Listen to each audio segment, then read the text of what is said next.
어,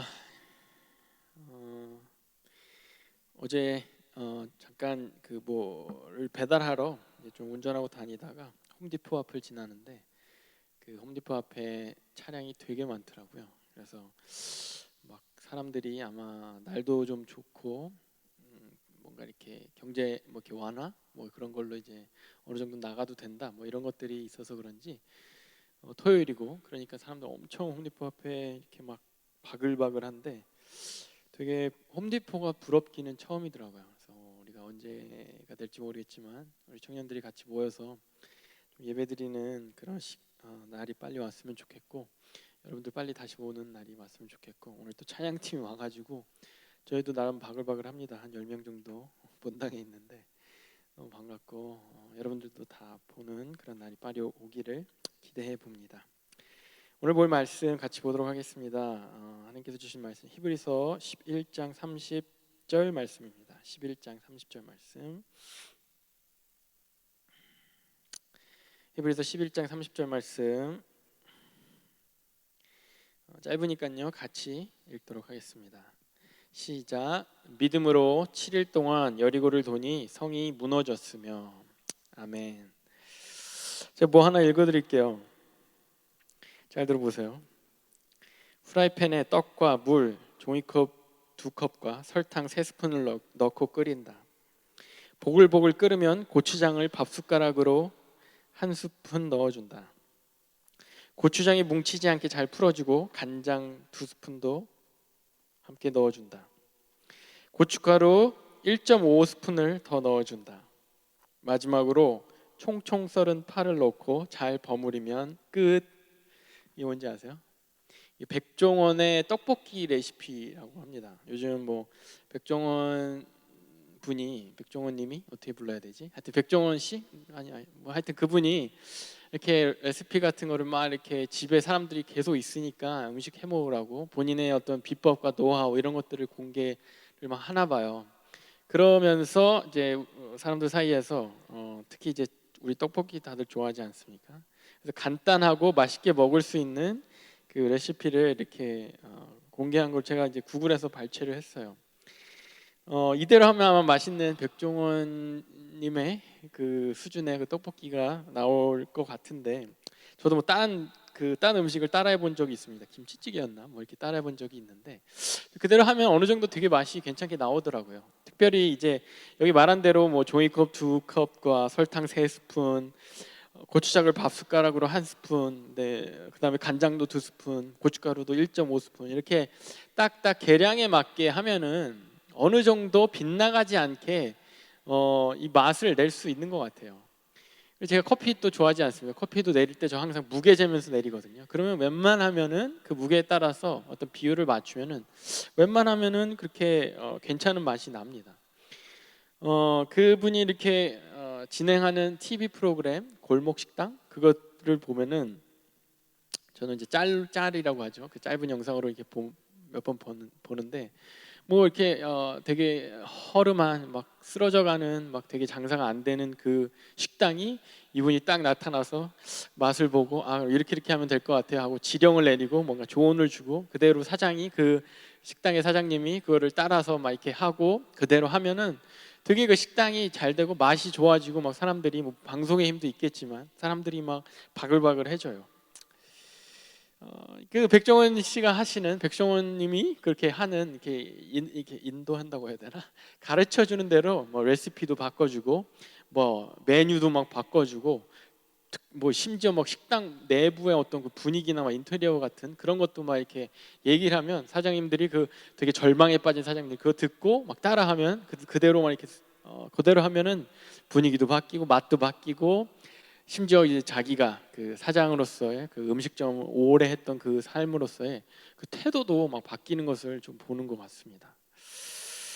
오늘 본문 우리가 히브리서 11장 30절인데요. 딱 짧게 거의 한 문장도 채 끝나지 않은 믿음으로 7일 동안 여리고를 도니 성이 무너졌으며 이 안에 담긴 내용이 여호수아 6장에 나오는 여리고 성을 이스라엘 백성들이 말하자면 정복하고 여리고 성 앞에서 전투를 치르는 그 내용이 이 안에 이제 들어 있습니다. 이스라엘 백성들이 간단히 소개를 하면 이스라엘 백성들이 이제 40년 동안의 광야 생활을 마치고 이제 드디어 약속의 땅으로 들어가게 됩니다. 약속의 땅 딱 입구에 말하자면 딱 길목에 있는 성이 여리고 성이에요. 그 여리고 성이 어떻게 보면은 이 이스라엘 백성이 처음으로 대면하게 되는 성 같은 성, 처음으로 대면하는 가나안 땅의 어떤 입구, 첫 성, 첫 어떤 전쟁이 여리고성의 전투입니다. 이때 여리고성 전투에서 하나님이 이상한 주문을 하십니다. 여리고성을 7일 동안 돌아라. 그리고 마지막 7일째는 매일 한 바퀴씩 도는데 마지막 7일째에는 하루 동안 7바퀴를 돌고 소리 지르면 끝.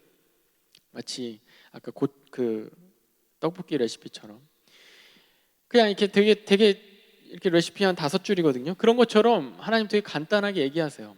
이 여리고성을 내가 어떻게 할 거냐면은 니네가 한 바퀴 돌아. 다음 날도 한 바퀴 돌아. 한 바퀴 돌아. 7일째만 7바퀴 돌아. 소리 질러. 끝.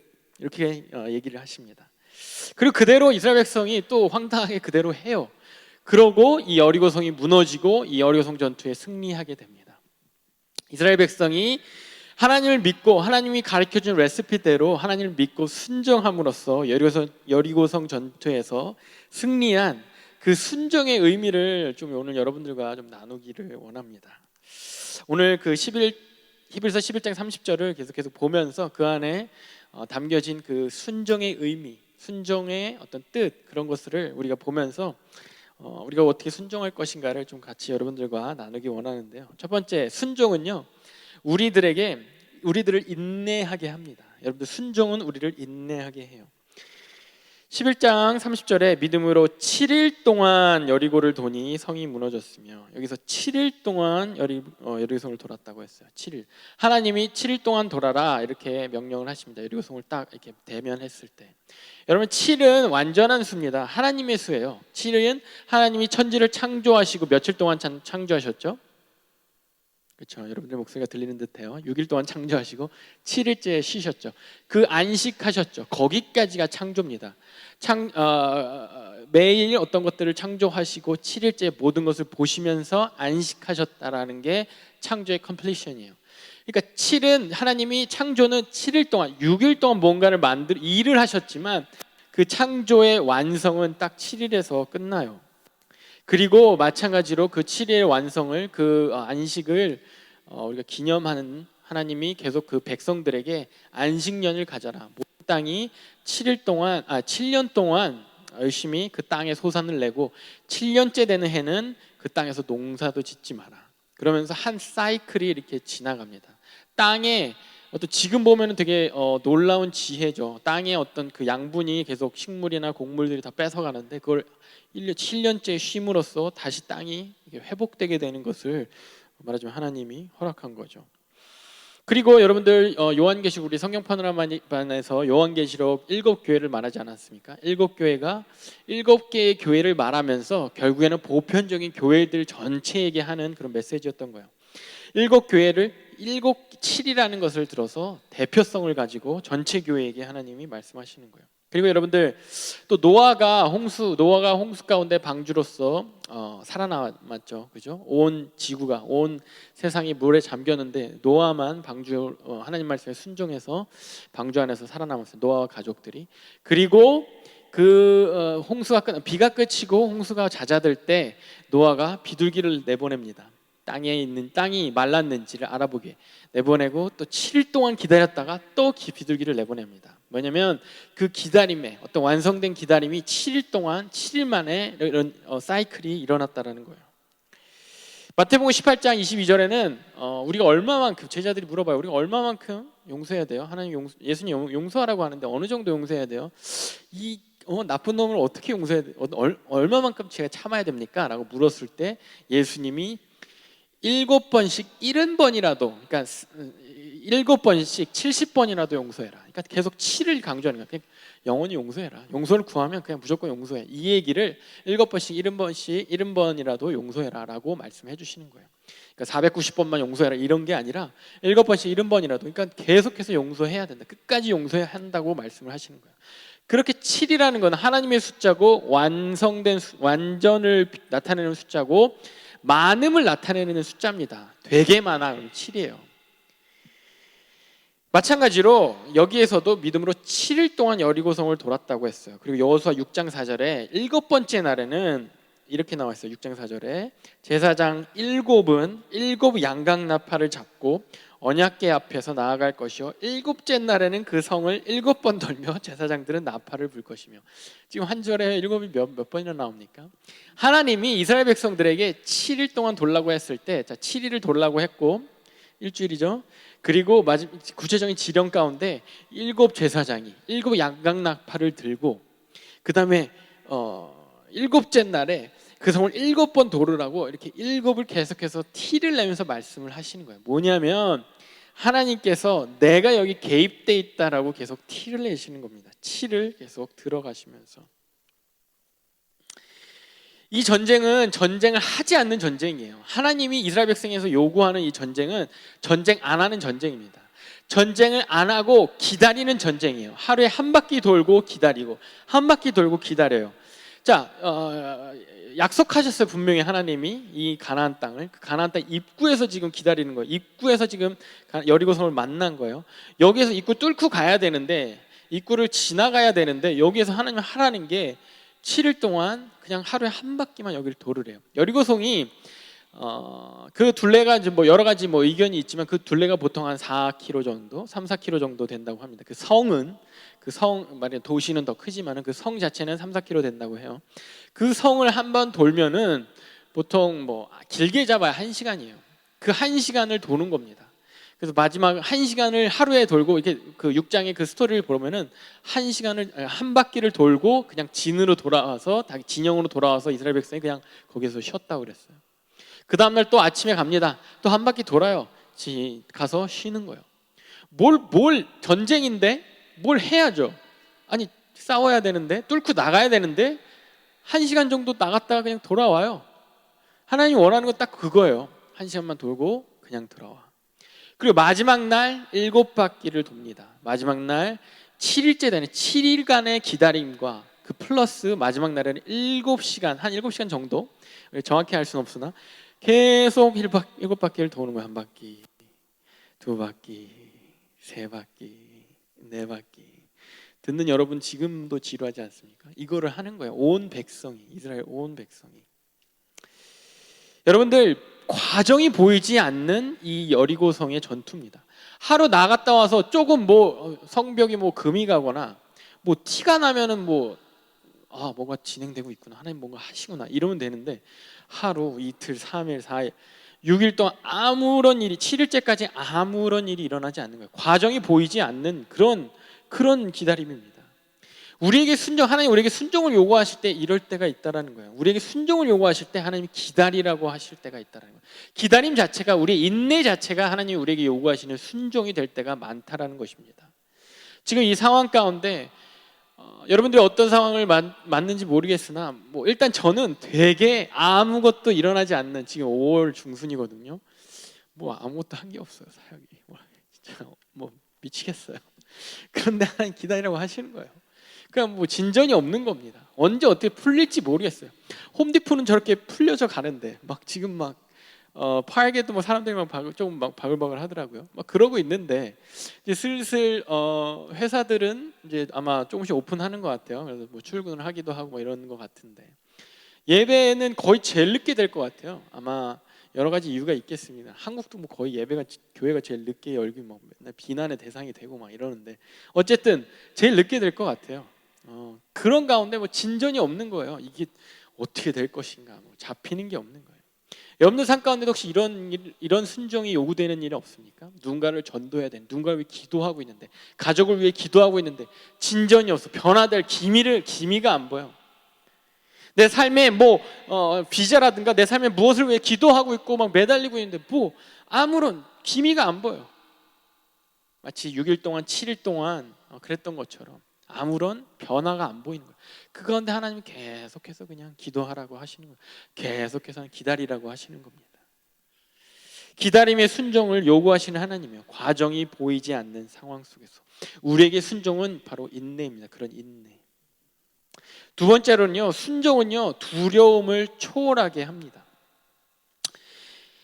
히브리서 11장 30절에 믿음으로 7일 동안 여리고를 도니 성이 무너졌으며, 여리고 성을 돌았어요. 이 이스라엘 백성이. 사실 여리고 성은 이 가나안 땅의 입구에 있는 성이기도 하지만 되게 그런 만큼 되게 난공불락, 되게 견고하고 되게 그 지형적으로 뭐랄까 이렇게 공략하기 힘든, 뚫고 들어가기 힘든 그런 성이었습니다. 여리고 성을 이렇게 보면은 그 절벽, 그 밸리 가운데 이렇게 딱 있어가지고 여리고성 앞에서 이렇게 들어가면은, 그러니까 바깥 이쪽이 어디죠? 동쪽에서 이제 여리고성을 이렇게 치고 들어가려고 하면은, 말하자면은 밑에서 언덕으로 올라가야 돼요. 성 높이가 한 4m밖에 안 되는데, 4m면은 한 저 스크린까지 되려나? 4m도 안 되는데, 딱 그 밸리까지 해서 밖에서 보면은 밖에 땅이 낮기 때문에 보면 한 20m까지 높이가 그렇게 있다고 해요. 그러니까 뭐 기어 올라가기도 힘든, 어떤 공략하기 힘든 그런 성이 여리고 성입니다. 규모적으로나 어떤 상황적으로, 어떤 그 위치적으로 되게 성 위에서 오히려 공격하기가 유리한 거예요. 여러분들 제가 롤을 잘 안 해봐서 모르겠는데, 롤도 그런 게 있는지 모르겠는데, 스타크래프트 제 세대 게임인 스타크래프트를 보면은 언덕 위를 점령하는 게 되게 중요해요. 언덕 위에서 밑을 공격하면, 게임에서도 그래요. 언덕 위에서 밑을 공격하면 더 사거리도 넓고 되게 유리합니다. 게임에서도 그런데 실제도 마찬가지예요. 언덕 위에서 딱 자리를 잡으면 밑에를 공격하기가 너무 쉬워요. 밑에서 위를 공격하기는 되게 힘든 겁니다. 그런 언덕에 위치한 성 밖에서 굉장히 높아 보이는 성, 그냥 그 성을 도는 건요 표적되는 거예요. 여러분들 그 공성전 뭐 그런 영화나 뭐 이런 데서 보면은 공성전 문 딱 걸어 잠그고 뭐 하냐면 계속 활 쏘는 거예요. 뭐 창 던지든지 막 뜨거운 물 붓든지. 그 성에 있는 사람들을 성 안에 두고 아무것도 안 하고 뭘 이렇게 뚜드려 부신다든가 이런 거 안 하고 그냥 돈다는 건 그냥 밥이에요. 그 위에 있는 사람들이 그냥 뭐 화살 살짝만 던져도 가속도 붙어서 그냥 죽는 거예요. 그런 상황이에요. 여리고를 돈다는 건 이스라엘 백성의 그런 의미예요. 이들한테 말하자면 밥이 되는 거예요. 이들한테 되게 버너러블해지는 거예요. 그냥 완전 무방비가 되는 거예요. 그냥 그래서 도를 하는 거예요.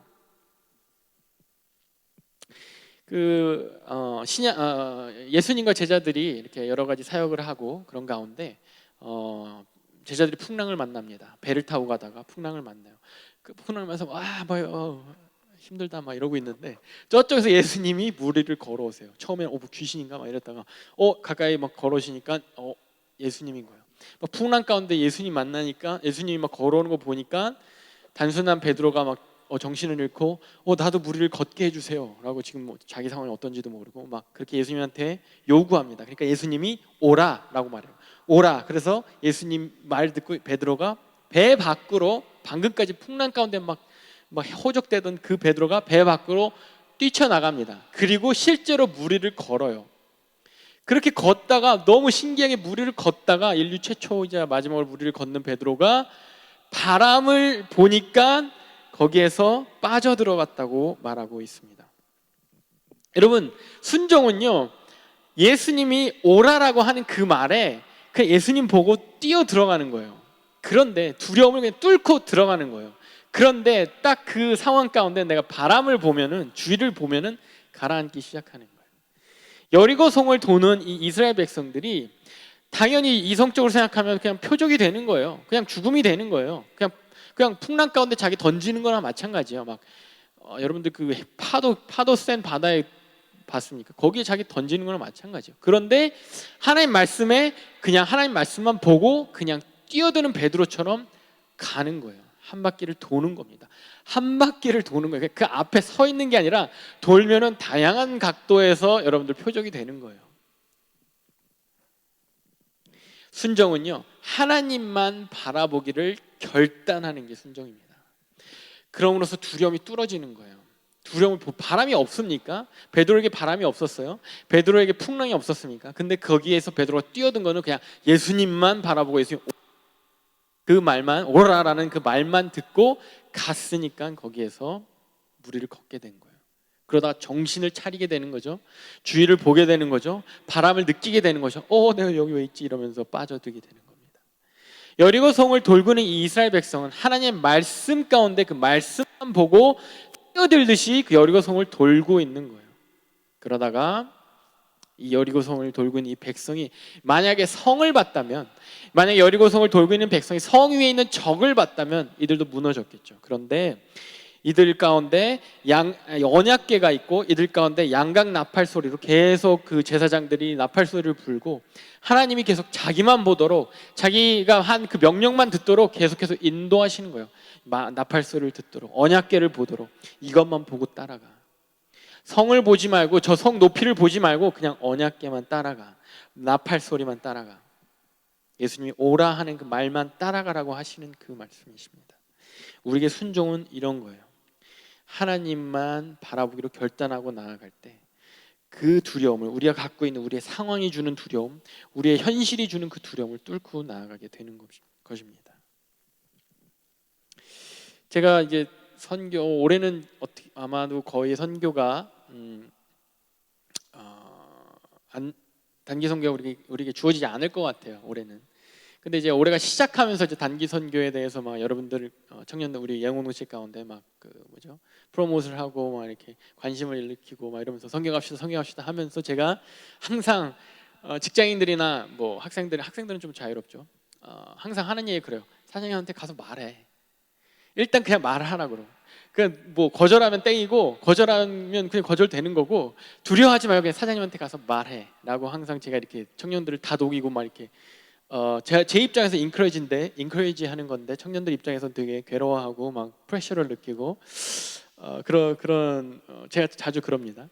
그런 가운데 제가 바라는 것은 뭐냐면 가서 순종함으로, 그냥 하나님이 선교에 부르셨다는 그 어떤 큰 명령에 순종함으로 그냥 전진하라는 거예요. 그냥 던지는 거예요. 거기에 대한 결과를 하나님한테 그냥 맡기라는 거예요. 하나님이 사장님을 통해서 어떤 응답을 주시면 그냥 그렇게 순종하라는 거예요. 그런데 그걸 말하기도 전에 많은 대부분의 청년들이 막 걱정을 해요. 말하기 직전에 너무 걱정을 해요. 물론 이제 그 상황이 있죠. 현실이 있죠. 그 뭐 동료들이 있고 사장님의 성격이 있죠. 사장님의 괴팍한 성격, 좋은 사장님도 많이 있겠죠. 어쨌든 그런 것들이 있죠. 내가 일하는데 눈치가 보이죠. 현실 아닙니까? 풍랑 아니에요? 바람 아닙니까? 여리고성 아니에요? 사장님, 여리고성 같은 사장님. 근데 상관없이 그냥 내가 나아가는 거예요. 그냥 말씀 듣고 하나님 부르심에 그냥 던지는 거예요. 그냥 한 바퀴를 도는 겁니다. 여러분, 사장님 주위를 한 바퀴 도는 거예요. 그렇게 했을 때 사장님 화를 쏘면 내가 그냥 장렬하게 전사하는 거예요. 아니면 하나님께서 계속해서 은혜의 길로 인도해 주신 그 기적을 거기서 경험하게 되는 거예요.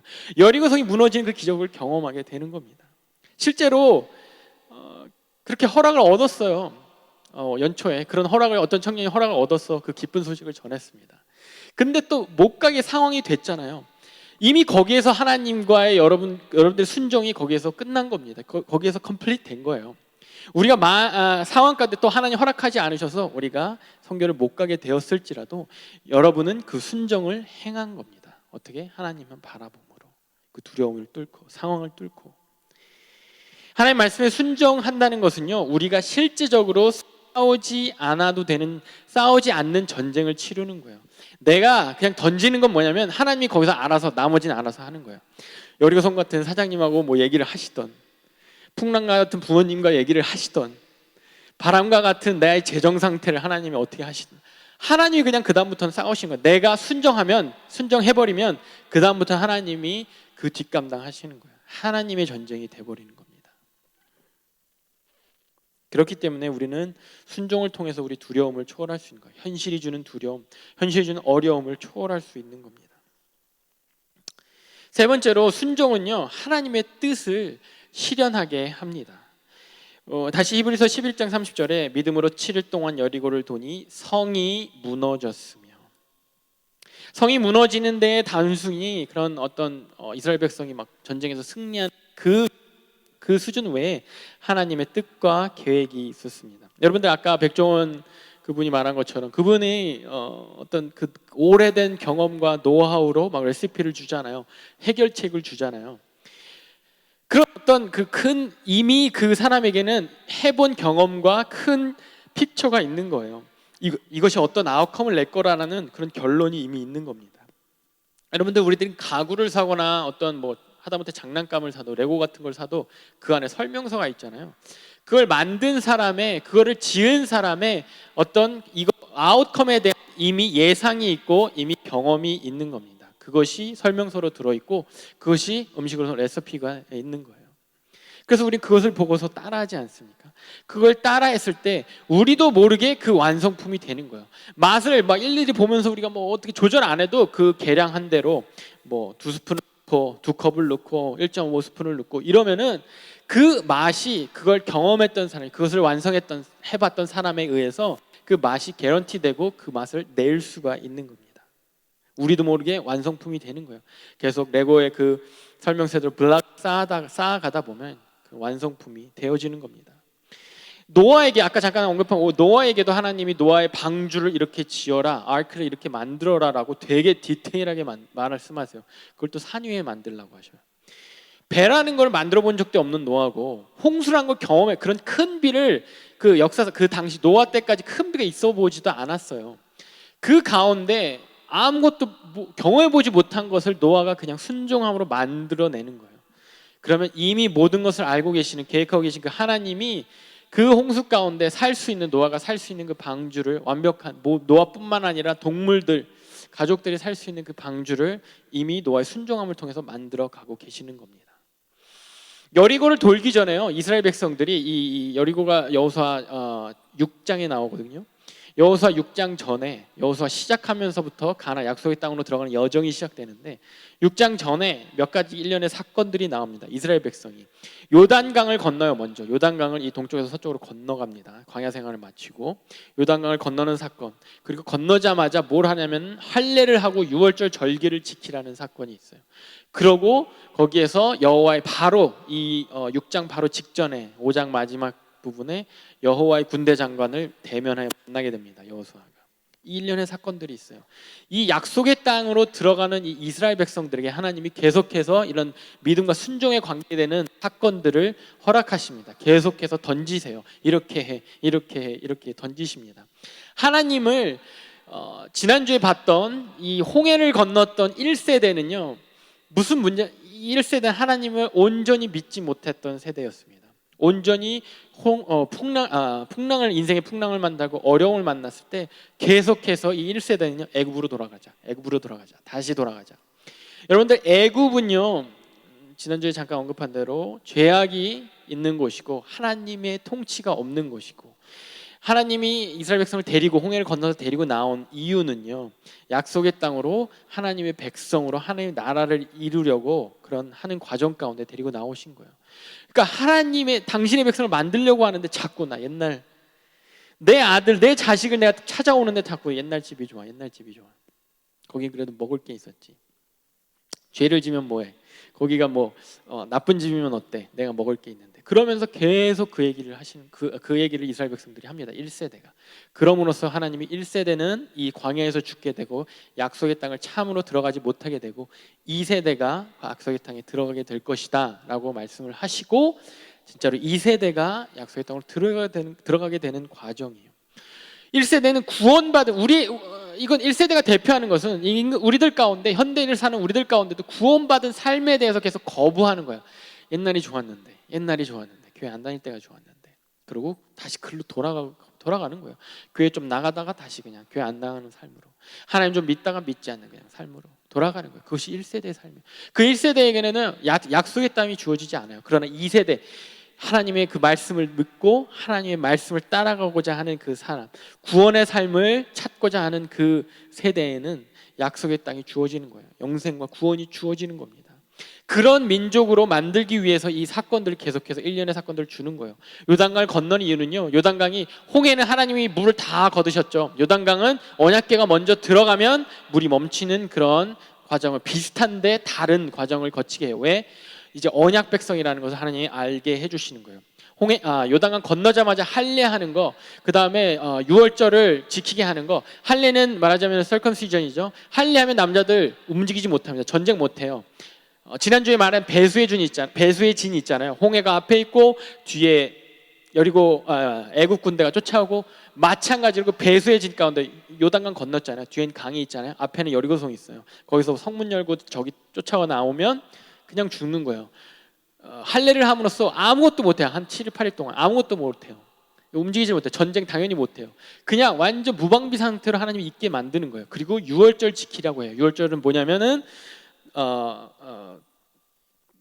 누룩을 넣지 않는 빵과 그다음 쓴 나물 막 이런 되게 전쟁 음식 먹으라는 거예요. 전쟁 음식 먹으면서 홍해에 어떻게 하나님이 인도하시는지 기억하라는 거예요. 뭐냐면 되게 거의 금식 수준인 거예요. 거의 금식 수준에 되게 소량의 음식만 먹으면서 그걸 계속 기억하는 거예요. 그런 잘 먹지 말라는 거예요. 뭐냐면 전쟁할 수 있는 준비가 육체적으로도 그 다음에 어떤 체력적으로도 완전히 없게 만드는 거예요. 바로 여리고성 앞에다 두고 뒤에 있는 강을 두고 뭐냐면 목숨을 걸고 육체의 하나님의 백성으로서 육체의 표징을 갖게 되는 거예요. 하나님의 백성으로서 그 모든 것을 의지하지 않게 만드시는 겁니다. 그리고 마지막으로 아까 군대 장관을 만났다고 그랬잖아요. 여리고성 바로 오기 직전에 하나님이 딱 서요. 그러면서 이스라엘 백성에게 너 발에 신을 여호수아를 대표한 이스라엘 백성 너 발에 신을 벗으라고 해요. 뭐냐면 이제 하나님 편에 서라. 너는 온전히 거룩한 백성 거룩하게 되라.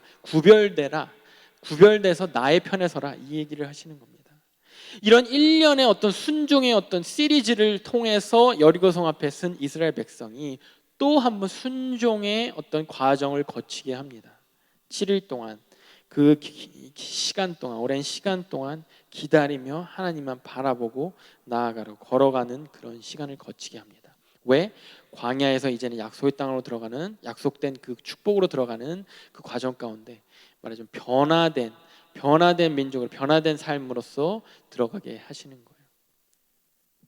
우리의 삶도 하나님 믿기 시작하면서부터 하나님이 우리에게 자꾸 뭔가를 요구하시는 것 같습니다. 순종을 요구하세요. 왜? 우리의 삶을 자꾸 트랜스폼을 하기 원하시기 때문이에요. 새 사람으로 거듭나게 하시기 원하시기 때문이에요. 우리가 예전 하나님이 없는 삶에 젖어 있었던 그 삶의 습관, 어떤 죄성들을 다시 하나님답게 만들어가기 원하시기 때문에 그래요. 그래서 하나님의 레시피대로 하다 보면 설명서대로 하다 보면 우리가 자연스럽게 예수님 닮아가게 되고 자연스럽게 하나님의 성품을 닮아가는 그러한 사람으로 그러한 믿음의 백성으로 그러한 하나님의 아들과 딸로 변화가 되어가는 거예요. 그것이 순종의 의미입니다. 그 안에 하나님의 뜻이 있다라는 거예요. 우리의 삶을 변화시키고자 하는 그 의미. 아까 말한 그 백종원 골목 식당에서 가끔 이런 분들이 있어요. 막 자기의 고집이 되게 센 분들이 있더라고요. 막 이렇게 하라고 분명히 하고 다음 주에 하여튼 며칠 있다가 보자고 하고 갔는데 막 자기 마음대로 물론 이렇게 얘기를 했지만 나는 이게 맞아 이런 식으로 자기 마음대로만 하시는 분들이 있더라고요.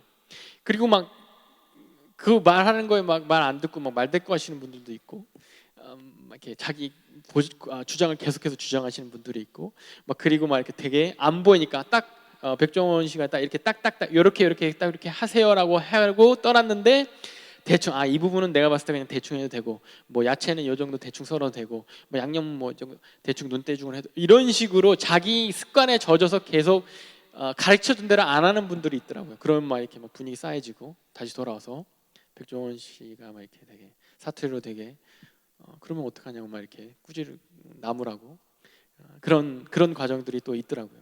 마찬가지 우리 삶도 하나님이 이렇게 하라는 게 있는데 자꾸 우리 생각이 그 하나님이 하라는 대로 하면 맛있는 결과물이 나오는데 좋은 결과물이 나오는데 자꾸 우리 생각이 들어가면서 우리 마음대로 하고 싶은 거예요. 우리 고집을 부리면서 하나님 모를 거라 생각하면서 말을 안 듣는 사장님들처럼 우리의 삶도 우리가 사장이 되어서 우리 마음대로 하기 원하는 거예요. 하나님의 말씀을 순종하기 시작하면요 우리가 변하기 시작합니다. 우리 삶 가운데 영적인 맛집이 되는 거예요. 영적인 맛을 내는 겁니다. 영적인 향기를 내는 겁니다. 우리 순종 가운데 그런 우리를 변화시키시고 당신 닮게 변화시키고 만들어 가시고자 하는 하나님의 뜻이 그 안에 담겨 있는 것입니다. 여러분 그런데 이 여리고성을 왜 굳이 이 7일 동안 왜 굳이 이렇게 좀 시간이 걸려서 왜 굳이 이렇게 이스라엘 백성을 사용해서 무너뜨리셔야 했을까? 여리고성을 시작으로요 이 가나안 땅의 심판이 시작되거든요. 그런데 왜 이렇게 굳이 이렇게 좀 오래 기다려서 되게 위험에 노출시켜 이 이스라엘 백성 위험하다 그랬잖아요. 위에서 공격하면 되게 그냥 무방비라고 그랬잖아요. 왜 이렇게 위험에 노출시켜가면서 이렇게 하나님이 굳이 이런 식으로 여리고성을 무너뜨리셨을까? 여리고성을 시작하는 그 가나안의 심판은요, 이미 아브라함 때 하나님이 예언하시고 말하자면 언약으로 주셨습니다. 창세기 15장에 13절부터 16절에 이런 내용이 있어요. 여호와께서 아브라함에게 이르시되 너는 반드시 알라. 네 자손이 이방에서 계기되어 그들을 섬기겠고 그들은 400년 동안 내 자손을 괴롭히리니. 이게 애굽에 있던 사건들로 증명되지 않았습니까? 우리가 저번 주까지 봤던 그들이 섬기는 나라를 내가 징벌할지며 그 애굽을 징벌한다고 그랬죠. 그래서 10가지 재앙으로 징벌하셨죠. 그 후에 내 자손이 재물을 이끌고 나오리라. 그 다음에 16절에 내 자손은 4대 만에 이 땅으로 돌아오리니. 4대면 1대가 한 100년 정도로 치는데 400년 정도 후에 진짜로 돌아오게 됐죠. 이 땅으로 돌아오리니. 이 땅이 가나안 땅이에요. 이 아브라함이 이 말씀을 받은 곳이 가나안 땅입니다. 그 땅으로 다시 돌아올 텐데 애굽에서부터. 이는 아모리 족속의 죄악이 아직 가득 차지 아니함이니라 하시더니. 그 땅에 있었던 가나안 족속 당시에 말하자면 주류로 이루고 있었던 족속이 아모리 족속이었어요. 그들의 죄악이 아직 가득 차지 않았어요. 그렇기 때문에 지금 심판 때가 아니라는 거예요. 그들의 죄악이 심판받을 정도로 가득 찰 때가 4대 정도 후라는 거예요. 가나안으로 이스라엘 백성이 돌아올 때쯤은, 그때는 내가 이미 시간을 초월하신 그 하나님이 봤을 때 이 족속, 이 가나안 땅을 점령하고 살고 있는 이 족속의 죄악이 나를 부인하고 뿐만 아니라 가증한 이방신들을 섬기고 자기 멋대로 살고, 그 죄악이 이미 차고 넘쳐서 심판받을 때가 됐을 때가 그때라는 거예요. 심판의 그 때가 됐을 때 너와 너 자손들을 돌아오게 하겠다는 거예요. 그게 한 400년 정도 걸릴 거라는 걸 이미 아브라함에게 말씀하신 거예요. 그리고 실제로 그때가 돼서 지금 이 여호수아 당시가 되지 않았습니까? 그 과정 가운데 여리고성을 점령하기 직전에 이 여호수아가 먼저 그 성에 정탐꾼을 보내거든요. 그 정탐꾼을 이 라합이라는 기생이 안전하게 숨겨주는데, 기생이 이런 얘기를 합니다. 여호수아 2장에 말하되 여호와께서 이 땅을 너희에게 주신 줄을 내가 아노라. 우리가 너희를 심히 두려워하고 이 땅 주민들이 다 너희 앞에서 간담이 녹나니, 이는 너희가 애굽에서 나올 때 여호와께서 너희 앞에서 홍해물을 마르게 하신 일과 너희가 요단 저쪽에 있는 아모리 사람의 두 왕 시온과 오게게 행한 일, 곧 그들을 전멸시킨 일을 우리가 들었음이니라. 자, 아브라함에게 말했던 그 언약이 지금 이루어지고 있는 과정이, 소문이 이미 다 난 거예요. 그 땅 가운데, 가나안 땅 가운데 소문이 다 죄송합니다. 소문이 다 나서 라합의 귀에도 들어갔고, 그 소문을 듣고 사람들이 막 떨고 걱정하기 시작하는 거예요. 저들이 막 가는 데마다 막 다 이겨. 뭐 하나님이란 여호와라는 존재가 다 이기게 해. 소문이 이미 나고 있는 거예요. 광야에서 일어났던 전쟁들 가운데. 그리고 거기에 대해서 라합이 그거 듣고 여호와 제가 마이크를 바꿀까요?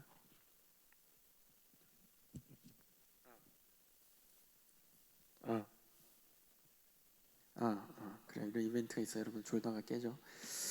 라합이 그 하나님의 그 언약 가운데 이미 일어나고 있는 상황을 보면서 여호와는 진짜구나 하면서 그 정탐꾼들을, 여호수아 하나님 백성들을 숨겨줍니다. 나중에 구원을 받게 되죠.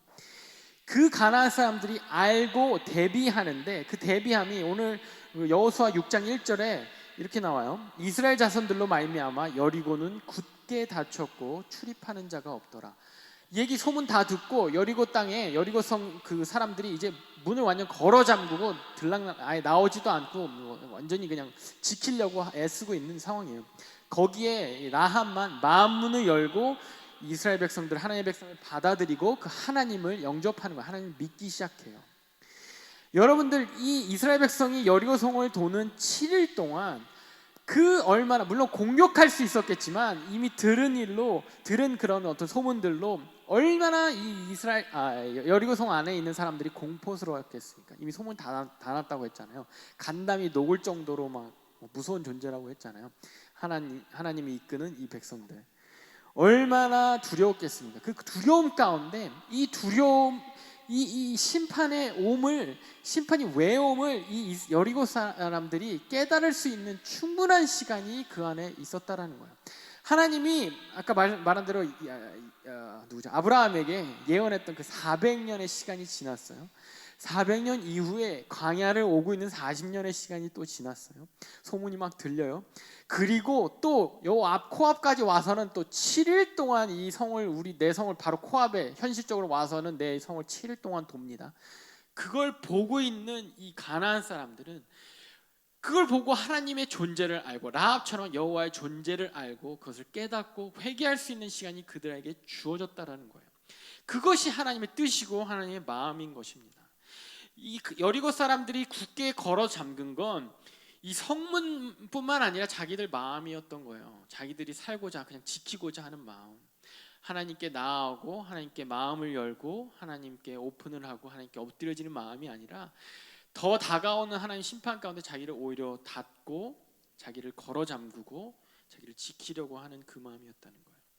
이 7일 동안 이스라엘 백성이 돌았던 이 순종의 의미는요, 이 여리고 안에 있는 사람들에게는 기회였던 것입니다. 하나님의 끝까지 참으시고 기다리시고 끝까지 부르시는 그 기회였다는 거예요. 본인의 소문을 하나님 내시는 거예요. 본인의 소문이 나 있는데 그 소문이 들어간 그 가운데 완전 심판하시기 전에 이 여리고가 무너지면서 하나님이 그냥 하나도 남기지 말고 심판하라고 하십니다. 전무후무한 막 그냥 제노사이드가 있는 거예요. 그 심판 전에 계속해서 기다리시고 경고하시는 그 하나님의 마음이, 하나님의 뜻이 거기에 있는 거예요. 하나님의 뜻은 그냥 죄 지으면 다 쓸어버리는 데 있는 것이 아니라 하나님의 뜻은 죄 짓고 하나님을 떠나 있는 백성들에게도 끝까지 기다리시고 경고하시고 기다리시고 부르시고 그 심판이 임박한 가운데서도 어떻게든 7일이나 계속해서 늦추시는, 그 완전한 숫자인 7일이나 늦추시는 그 하나님의 뜻이 그 안에 있다라고 하시는 겁니다. 우리를 죄를 지었을지라도 우리를 기다리시는, 돌이키시 기다리시는 하나님, 그리고 심판하실지라도 그 심판을 회복하시기 원하시는 그 하나님. 이사야 19장 22절에 이런 말이 나와 있어요. 여호와께서 애굽을 치실지라도 치시고는 고치실 것이므로 그들이 여호와께로 돌아올 것이라. 여호와께서 그들의 간구함을 들으시고 그들을 고쳐주시리라. 여러분, 지난주에 봤었던 바로 왕이 선택했던 그 선택, 하나님을 디나이하는 그 선택 가운데 하나님이 치실 수밖에 없어요. 그 디나이하는 그 죄는 하나님이 심판하실 수밖에 없어요. 그 심판을 하나님이 하실지라도 이사야에 뭐라고 나와 있냐면은 고치신대요. 그렇게 치시고 나서 하나님의 마음은 고치시는 마음이래요. 그리고 그들이 여호와께로 돌아오는 그것이 하나님의 뜻이고 계획이라는 거예요. 여호와께서 그 애굽 사람들일지라도 그들의 간구를 들으시고 고쳐주신다라고 하는 거예요. 하나님을 거역한 모든 민족들이, 모든 백성들이 결국에는 돌아오기를 원하시는 거예요. 그것이 하나님이 그 모든 이방 백성, 이스라엘뿐만 아니라 이스라엘 백성을 포함해서 모든 민족들에게, 우리들에게 하시는 심판과 회복의 의미인 겁니다. 여러분, 심판 무섭죠? 우리 하나님한테 벌 받는 거 무섭잖아요. 그 무서움 가운데 하나님 믿는 거가 아니라, 여러분들 그 무서움 가운데서 하나님 믿고 하나님 순종하면, 그래도 하나님 어떻게든지 하나님 순종하면 하나님께로 돌아오시길 원하시는 그 하나님이 심판하실지라도 고쳐주신다는 거예요. 싸매어 주신다는 거예요. 그것을 이루시는 그 과정 가운데 우리를 동참시키는 겁니다. 그 역사를 위해서, 하나님의 뜻을 이루기 위해서 그런 하나님과 동역할 수 있게 하는 것이 우리의 순종인 거예요. 이스라엘 백성이 그냥 아무 말 없이 하나님께 순종해서 하루 돌고 그 7일 동안의 돌미, 그 하나님의 마음을 드러내는 그런 순종이 된 것입니다. 400년을 심판을 참아오셨던 그 하나님이 더 그 앞에서 더 참으시는 그 마음을, 그 과정을 통해서 드러낸 것입니다. 여러분들, 우리의 순종은요, 우리 주위에 있는 사람들에게 그런 영향을 주게 됩니다. 우리의 주위에 있는 사람들에게 하나님이 누구인지를 알게 돼요. 하나님 위대하신 분이다, 무서운 분이다, 놀라우신 분이다, 파워풀한 분이다, 권세 있는 분이다라는 것을 알게 합니다. 우리의 삶의 주인이라는 것을 알게 합니다. 뿐만 아니라 그들을 자꾸 부르게 합니다. 여러분들 주위에 있는 사람들, 여러분들 순종을 통해서 자꾸 부르는 거예요. 여러분들 삶을 통해, 순종하는 삶을 통해서 여러분 주위에 있는 사람들에게 계속해서 하나님 경고하시고 부르는 거예요. 빨리 구원받아라. 하나님 믿어라. 예수 그리스도를 영접해라. 예수 그리스도께로 성을 자꾸 마음의 성을 굳게 닫지 말고 그걸 열고 영접해 드려라. 라합처럼 영접해 드려라. 영접해라.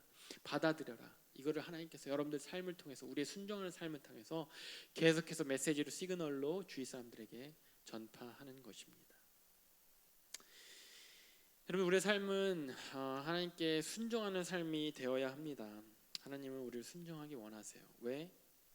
우리를 위해서 그 인내를 통해서 우리가 하나님께서 어떻게 역사하시는 것을 보기 원하시기 때문에 그래요. 우리의 순종을 통해서 우리에게 맞닥뜨리는 그 두려움과 어려움을 뚫기 원하시기 때문에 그렇습니다.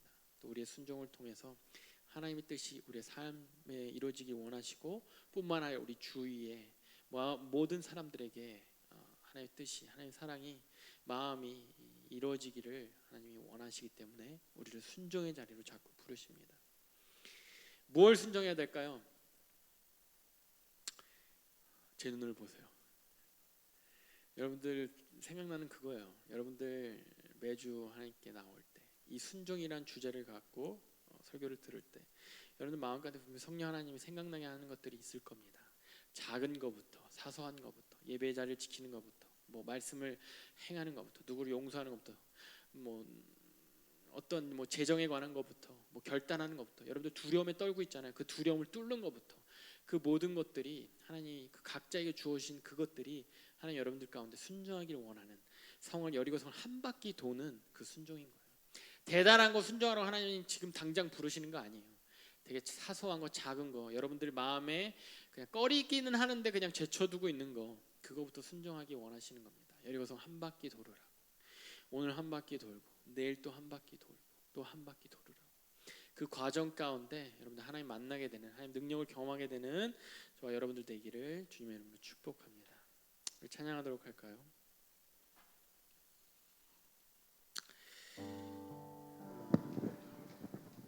순종하고 하나님 바라본다는 거, 순종한다는 것 자체는 하나님 바라보기를 결단하는 거라고 했잖아요. 결정하는 거라고 했잖아요.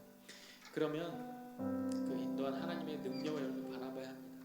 그러면 우리 여러분 주위에 있는 그 두렵게 하는 지금 이런 상황 두렵게 하는 것을 여러분들 그만 바라봐야 합니다. 그리고 하나님이 인도하신 그 인도하심을 자꾸 기억해야 합니다. 그리고 어떻게 될지 모르더라도 여러분 상식이 여러분들 갖고 있는 그런 이성이 상식이 납득이 가지 않을지라도 그래도 전진해 나아가야 합니다. 다 같이 찬양하도록 하겠습니다.